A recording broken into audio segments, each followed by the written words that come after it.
Parte 12. Equidistância. O rio estava frio e a correnteza forte.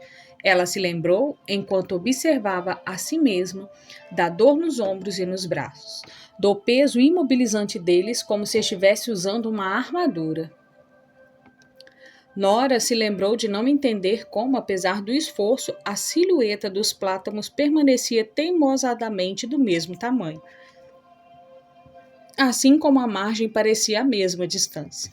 Ela se lembrou de engolir um pouco da água suja e de olhar ao redor, para outra margem, a margem de onde havia mergulhado, agora o lugar de onde estava se observando junto à versão mais jovem do irmão e dos amigos dele, alheios à presença de seu eu atual e às prateleiras de ambos lados.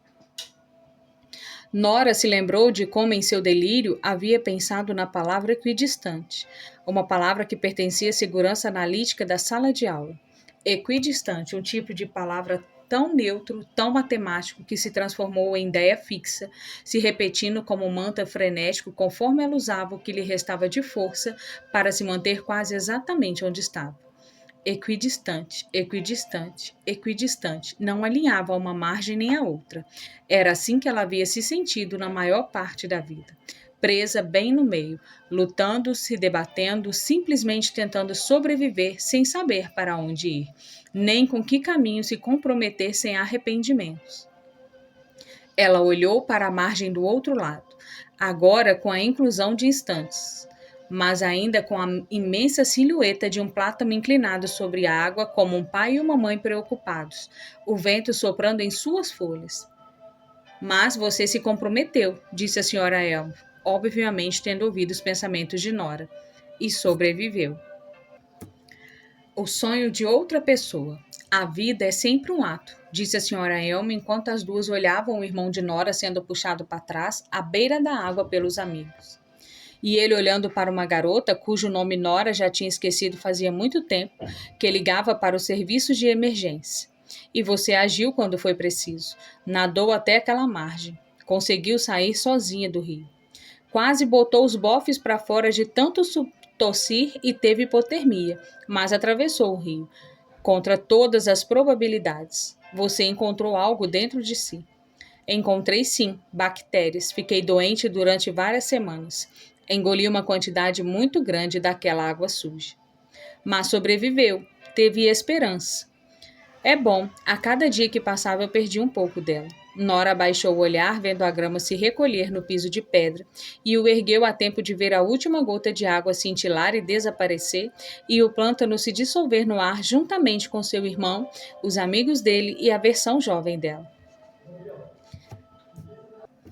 A biblioteca ficou com a mesma aparência de biblioteca outra vez, mas agora os livros estavam todos de volta às estantes e as luzes haviam parado de piscar. Eu fui tão burra nadando ali só para tentar impressionar aquelas pessoas. Sempre achei que o Joey era melhor que eu. Queria que ele gostasse de mim. Por que achava que ele era melhor que você? Por que seus pais pensavam assim? Nora se incomodou com a franqueza da senhora Elma. Mas talvez ela tivesse razão.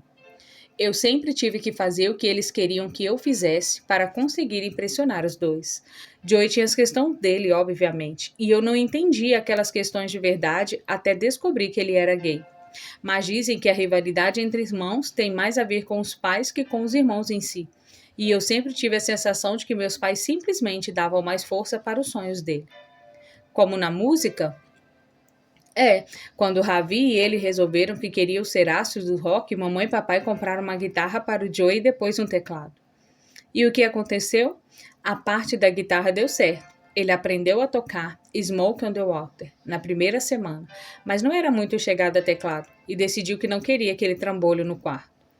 E foi então que você o herdou, disse a senhora Elma, mas com uma afirmação do que como uma pergunta. Ela sabia, óbvio que sabia. Foi. O teclado foi transferido para o seu quarto e você o recebeu como um amigo. E começou a aprender a tocar com uma determinação inabalável. Você gastava mesada em manuais, Mozart para iniciantes e Beatles para piano. Porque você gostava, mas também porque queria impressionar seu irmão mais velho. Eu nunca te contei nada disso. Um sorriso irônico. Não se preocupe. Eu li o livro. Tá. Sim. É. Entendi. Porque pode ser que você precise parar de se preocupar com a aprovação dos outros, Nora. Sussurrou a senhora Elmo, que aumentou o efeito e a intensidade da sua fala. Você não precisa de uma permissão por escrito, como precisava na escola para ser. Já entendi. E ela entendia de verdade. Cada vida que havia experimentado até agora, desde que pisara na biblioteca, tinha sido, na verdade, o sonho de outra pessoa. A vida de casados do pub fora do sonho do Dan, a viagem para a Austrália fora o sonho da Izzy, e seu arrependimento por não ter ido se devia mais à culpa por deixar a amiga na mão do que um lamento seu. O sonho de ser campeã de natação pertencia ao pai. E tá, era verdade que ela demonstrara interesse pelo Ártico e por ser glaciologista quando jovem, mas isso havia sido bastante influenciado por suas conversas com a própria senhora Elma na biblioteca da escola. E o labirintos, bem, aquilo sempre tinha sido o sonho do irmão. Talvez não houvesse uma vida perfeita para ela, mas em algum lugar, com certeza, existia uma vida que valia a pena ser vivida. E se fosse para encontrar a vida que de fato valia a pena ser vivida, Nora se deu conta de que precisaria lançar uma rede maior. A senhora Elmo estava certa. O jogo não tinha acabado. Nenhum jogador deveria desistir enquanto ainda lhe restavam peças no tabuleiro. Ela endireitou as costas e se empertigou. Você precisa escolher mais vida das prateleiras de baixo ou de cima. Você vem procurando reverter seus arrependimentos mais óbvios. Os livros nas prateleiras superiores e inferiores são as vidas um pouco mais distantes. Vida que você ainda está vivendo em um ou outro universo, mas não aquelas que vem imaginando ou lamentando, nem aquelas em que vem pensando. São vidas que você poderia viver, mas que nunca sonhou com elas. Então são vidas infelizes? Algumas serão, outras não. É só que elas não são as vidas mais óbvias. São aquelas que podem exigir um pouco de imaginação para serem alcançadas. Mas tenho certeza de que você consegue chegar lá. Você não pode me guiar? A senhora Elmo sorriu. Eu poderia ler um poema para você. As bibliotecárias gostam de poesia.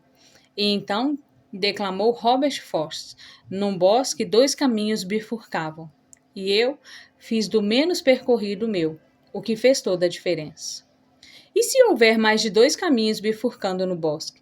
E se houver mais caminhos que árvores? E se não houver fim para as escolhas que se pode fazer? O que Robert Frost faria? Ela se lembrou de quando estudou Aristóteles no primeiro ano da faculdade de filosofia e de como se sentia um pouco deprimida pela ideia dele de que a excelência nunca era um acidente, que resultados excelentes eram fruto da escolha mais sábia entre muitas alternativas.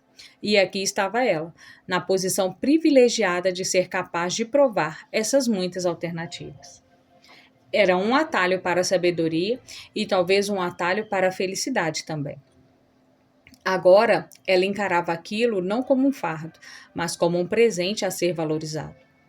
Olhe para aquele tabuleiro que colocamos de volta no lugar, disse a senhora Elmo com suavidade. Veja como parece estar em ordem, em equilíbrio e estático agora, antes do início da partida. É uma coisa linda de se ver, mas sem graça, sem vida. Porém, assim que o primeiro movimento é realizado, as coisas mudam. Elas começam a se tornar mais caóticas, e esse caos cresce a cada jogada que é feita. Nora se sentou à mesa em frente à senhora Elma, baixou o olhar para o tabuleiro e moveu um peão 2 casas à frente. A senhora Elma espelhou o movimento em seu lado do tabuleiro. Xadrez é fácil de jogar, disse ela a Nora, mas difícil de dominar. Cada movimento que você faz abre o mundo inteiro de possibilidades. Nora deslocou um de seus cavalos. As 2 continuaram assim por um tempo. A senhora Elma fez um comentário. No início de uma partida não há variações. Não há um jeito de dispor as peças no tabuleiro. Existem 9 milhões de variações depois dos primeiros 6 movimentos. E depois de 8 passam para 288 bilhões de posições diferentes. E essas possibilidades continuam a crescer. Há mais maneiras possíveis de jogar uma partida de xadrez que a quantidade de átomos no universo observável. Então fica muito confuso e não existe jeito certo de jogar. Existem muitos jeitos. No xadrez, como na vida, as possibilidades são a base de tudo. Cada esperança, cada sonho, cada arrependimento, cada instante de vida.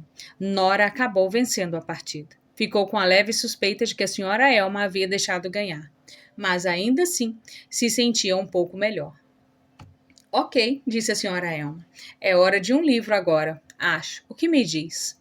Nora olhou ao longo das estantes se pelo menos tivessem títulos mais específicos, se pelo menos existisse um chamado Vida Perfeita bem aqui. Seu instinto inicial tinha sido ignorar a pergunta da senhora Elma. Mas onde havia livros, havia sempre a tentação de abri-los. E ela se deu conta de que o mesmo acontecia com vidas. A senhora Elma repetiu algo que disse antes. Nunca subestime a grande importância das coisas pequenas. Isso foi útil no fim das contas. Eu quero, começou Nora, uma vida leve.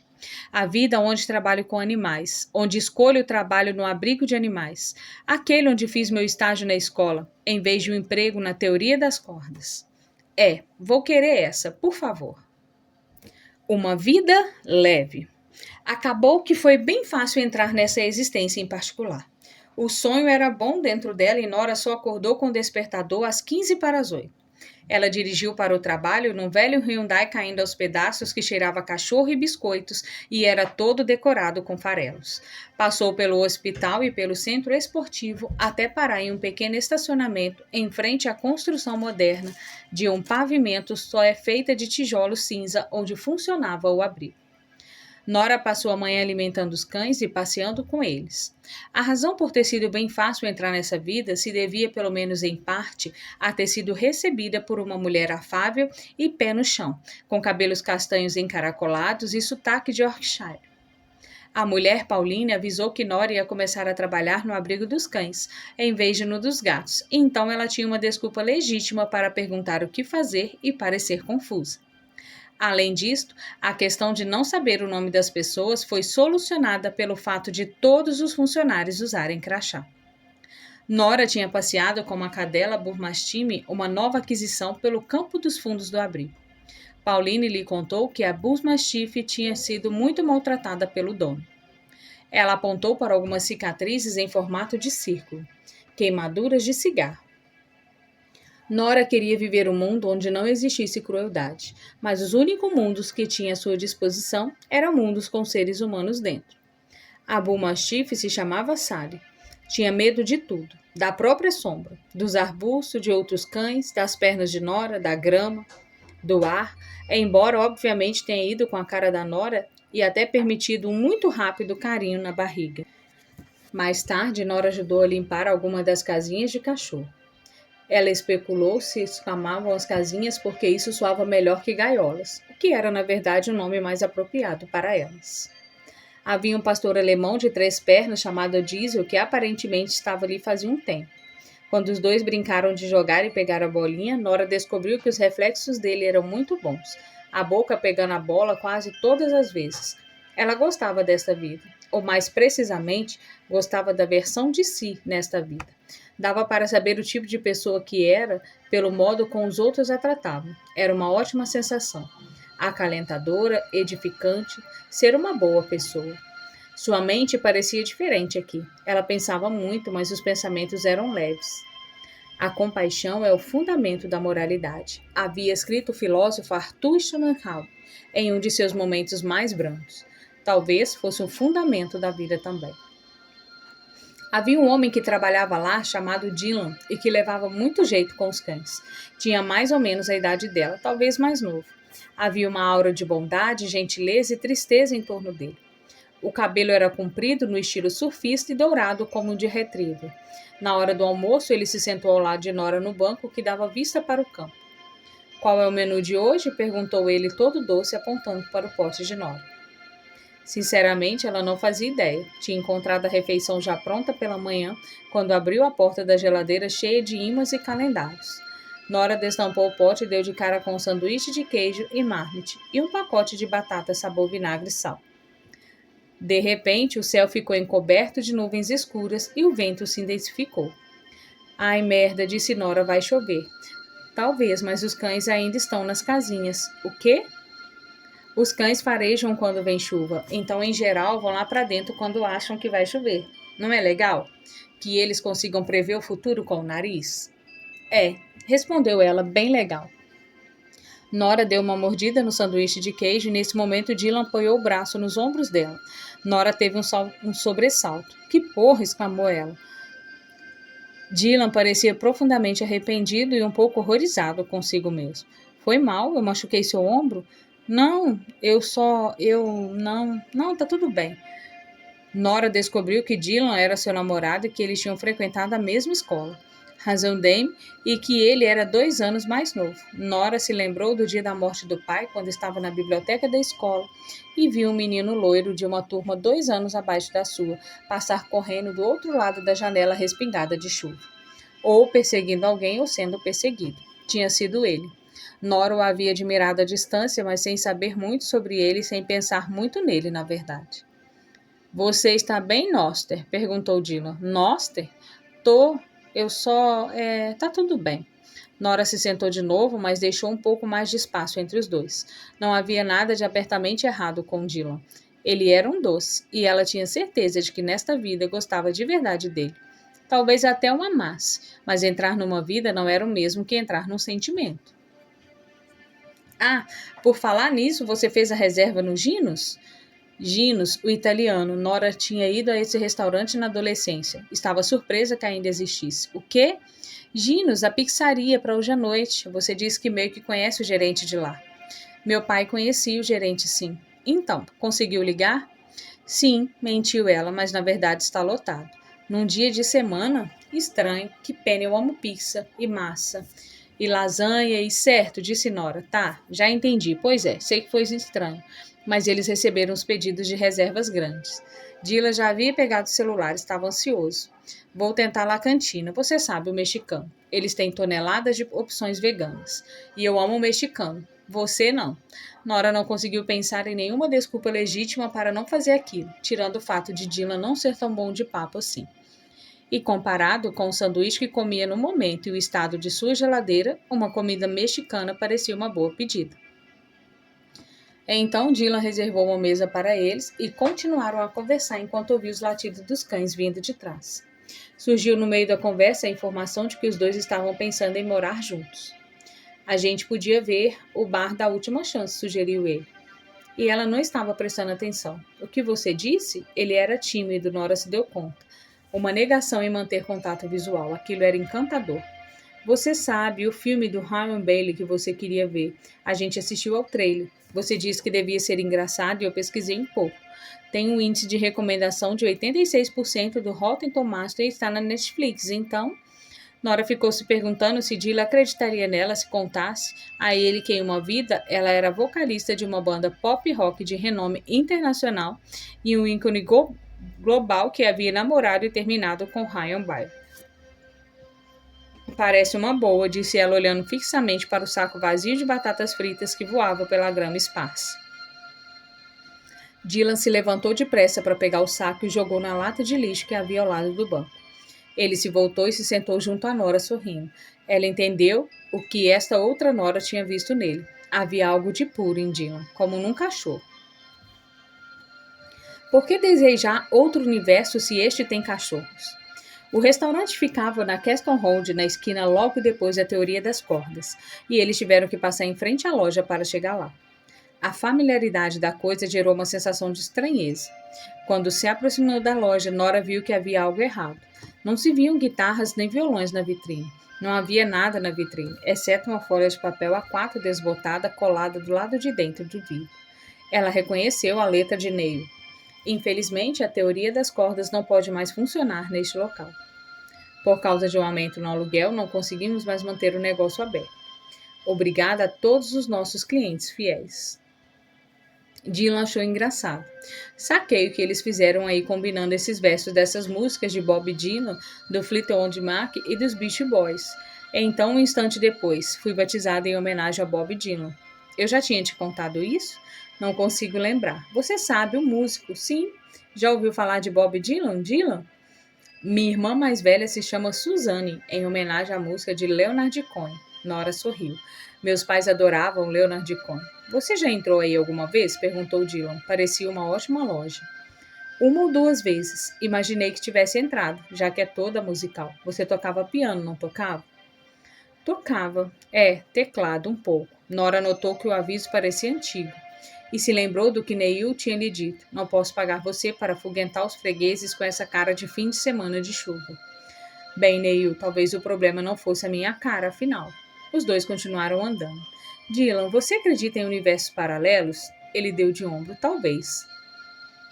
O que você acha que está fazendo em outra vida? Você considera este um bom universo? Ou preferiria viver num universo onde tivesse deixado Bedford? Na verdade, não. Eu sou feliz aqui. Por que desejar outro universo se esse tem cachorros? Os cães daqui são iguais aos de Londres. Tenho meu canto, você sabe. Eu tinha ido para a Universidade de Glasgow para cursar veterinário. E fiquei lá durante uma semana, mas senti uma saudade enorme dos meus cães. Depois, meu pai perdeu o emprego e não podia mais me bancar. Então, eu não cheguei a ser veterinário. Eu queria muito ser veterinário, mas não me arrependo. Tenho uma vida boa, alguns bons amigos, tenho os meus cães. Nora sorriu. Ela gostava de Dylan, mesmo duvidando de sua capacidade de se sentir tão atraída por ele enquanto esta outra Nora. Ele era uma pessoa boa e boas pessoas eram uma raridade. Quando chegaram em frente ao restaurante, viram um homem alto de cabelo escuro e roupa esportiva correndo na direção deles. Depois de alguns segundos de confusão mental, Nora se deu conta de que era Ash, o Ash cirurgião, o Ash que tinha sido cliente da teoria das cordas e que havia convidado para um café, o Ash que havia consolado no hospital, o Ash que tinha batido a sua porta em outro mundo ontem à noite para lhe dizer que voltaria e estava morto. Parecia tão recente esta memória e, no entanto, era só dela. Ele devia estar treinando para a meia maratona no domingo. Não havia motivo para acreditar que o Ash dessa vida fosse diferente daquele em sua vida raiz. A não ser pelo fato de que parecia improvável que tivesse encontrado um Voltaire morto ontem à noite. Ou talvez tivesse, mas Voltaire não se chamava Voltaire. Oi, cumprimentou Nora, esquecendo em qual linha do tempo estava. Ash abriu um sorriso para ela, mas foi um sorriso confuso. Confuso, porém afetuoso, o que de algum modo fez Nora se sentir ainda mais constrangida. Porque, obviamente, nessa vida não tinha existido a batida em sua porta, nem um convite para tomar café, nem a compra de um livro de partiduras de Simon e Carfuda. Quem era aquele? Perguntou Dylan. Ah, só alguém que conhecia em outra vida. Dylan ficou intrigado, mas deixou para lá. E então entraram no restaurante. Jantar com Dylan. La Cantina não havia mudado nada. Nora esteve um flashback da noite que tinha levado Dan lá, muitos anos antes, em sua primeira visita a Bedford. Eles haviam se sentado a uma mesa de canto, tomado margaritas demais e falado sobre seus futuros juntos. Foi a primeira vez que Dan tinha confessado o sonho de morar num pub no campo. Estavam prestes a morar juntos, assim como Nora e Dylan pareciam estar nesta vida. Agora ela se lembrava. Dan havia sido bem grosseiro com o garçom e Nora havia compensado com sorrisos excessivos. Essa era uma das regras da vida. Nunca confie em ninguém que trate mal qualquer pessoa que lhe sirva e que seja mal remunerado. E Dan havia sido reprovado naquela e em muitas outras, mas Nora precisava de mentir. La Cantina não encabeçaria sua lista de restaurantes a repetir. Eu amo este lugar, disse Dylan, olhando em volta para a exagerada e cafona decoração vermelha e amarela. Nora ficou se perguntando em silêncio se havia algum lugar que Dylan não amasse ou pudesse amar. Ele parecia ser alguém que se sentaria em um campo perto de Chernobyl e se maravilharia com a bela beleza da paisagem. Comendo tacos de feijão preto, eles conversaram sobre cães e sobre a escola. Dylan tinha estado numa turma 2 anos abaixo da de Nora e se lembrava dela basicamente como a garota que nadava bem. Até se lembrava daquele dia no auditório, que Nora havia muito tentado esquecer, em que fora chamada ao palco para receber um certificado por ser uma representante excepcional na Hasedene. Pensando bem, é possível que tenha sido naquele momento que Nora começou a desistir da natação. O momento que achou mais difícil conviver com os amigos. O momento que se refugiou nas margens da vida escolar. Eu costumava ver você na biblioteca durante os recreios, disse ele sorrindo com aquela lembrança. Eu me lembro de ver você jogando xadrez com aquela bibliotecária que a gente tinha lá. Qual era o nome dela? Senhora Elma, respondeu Nora. Isso? E então ele disse algo ainda mais surpreendente. Eu vi a senhora Elma outro dia. Viu? Vi. Ela estava na Shakespeare Road com alguém de uniforme, tipo uma roupa de enfermeira. Acho que estava voltando para o asilo depois de uma caminhada. Ela parecia bem frágil, muito velha. Por algum motivo, Nora havia deduzido que a Sra. Elma tinha morrido fazia anos, e aquela versão da Sra. Elma que sempre via na biblioteca tornara essa ideia mais provável, já que aquela versão era uma cópia fiel da que ela havia sido na escola, preservada na memória de Nora, como um mosquito em ambar. Ah, não! Pobre Sra. Elma, eu gostava tanto dela. O bar da última chance. Depois do restaurante, Nora foi à casa de Dylan para assistir ao filme do Ryan Bailey. Os dois estavam com a garrafa de vinho que o restaurante deixou que levassem, pois só tinham tomado até a metade. Sua autojustificativa para ir à casa de Dylan era que ele parecia doce, franco e capaz de revelar um bocado sobre a vida dos dois sem que ela precisasse interrogá-lo. Ele morava em uma pequena casa geminada de 2 andares que havia herdado da mãe na Hulex Avenue. A casa parecia ainda menor por causa da quantidade de cachorros que havia dentro dela.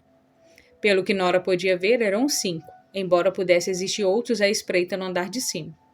Ela sempre teve a impressão de que gostava de cheiro de cachorro, mas de repente se deu conta de que havia um limite para isso. Ao se sentar no sofá, sentiu algo duro embaixo dela, um anel de plástico para os cães morderem. Ela o largou no carpete em meio aos outros brinquedos de mastigar. O osso falso, a bola de espuma amarela meio carmo-comida, um bicho de pelúcia meio destruído, um chihuahua com catarata tentando fazer sexo com a perna direita dela.